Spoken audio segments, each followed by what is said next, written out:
Mais il va bien falloir que tu te ranges dans une case si tu veux contribuer au collectif. Oui, c'est bien vrai ça. Éclaireur pour la... Éclaireur pour la recherche. Comment trouver sa place dans la société. Camarades, bonjour. On ne perd pas de temps et on avance. Alors, comment trouver sa place dans le monde professionnel ? Parce que oui, ce n'est pas toujours facile. Mais notre stratégie, ça va être non pas de chercher dans la forme, mais de chercher dans le fond. Mais d'abord, focalisons-nous sur nos objectifs. Ce que l'on veut, c'est se sentir motivé par ce que l'on fait, se sentir bon et se sentir utile pour la société. On voit à peu près ce que l'on veut atteindre, maintenant regardons aussi ce que l'on veut éviter. Être perdu, ne pas savoir quoi faire, se sentir mauvais et inutile. On a à peu près calibré notre direction, maintenant faisons voile vers cet objectif. Mais comme le disait ce bon vieil Albert, pour obtenir des résultats différents, il faut mettre en place des actions différentes. Alors, regardons quelles étaient nos solutions jusqu'alors. Parfois, pour se rassurer, on va s'épuiser à chercher la solution définitive à notre orientation, pour se soulager de la peur de s'être peut-être trompé. Ou alors, on va chercher la case parfaite à laquelle on correspond pour se sentir à notre place.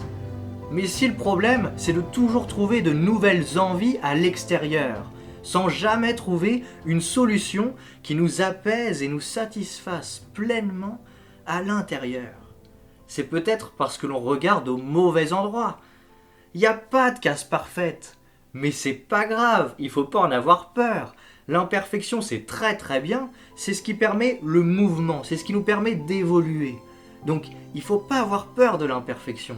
Il faut aimer l'imperfection, pour tous les bénéfices que ça nous apporte, et avoir confiance en l'imperfection. Et ta place, tu l'as déjà trouvée, ma pote, mon pote.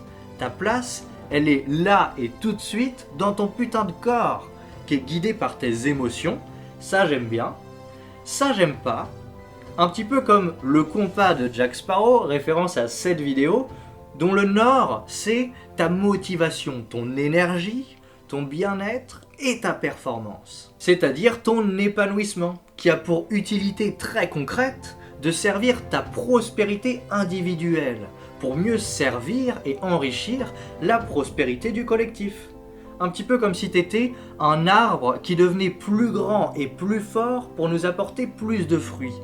Parce que t'es un être humain, t'es pas un marteau, un clou ou une vis, t'es un être vivant. Alors c'est normal que tes envies elles évoluent et qu'il n'y ait pas une solution parfaite à ton orientation.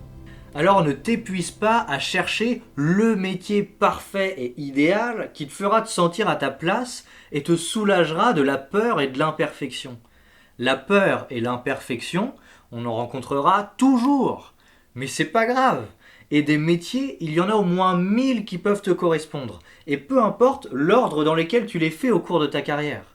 Donc la question n'est plus comment trouver le métier parfait et idéal pour lequel je suis faite, trouver ma place dans la société et y stagner, y croupir, y mourir, mais comment construire étape par étape, brique par brique, la grande carrière professionnelle excitante à la Netflix et grâce à laquelle je vais pouvoir délivrer le plus de valeur possible. Alors je me trompe peut-être, mais je ne crois pas que tu sois une étiquette parfaite qui doive être rangée dans un placard parfait. T'es plutôt un être vivant, un vecteur de transmission de l'énergie qui t'inspire et que tu peux délivrer au collectif.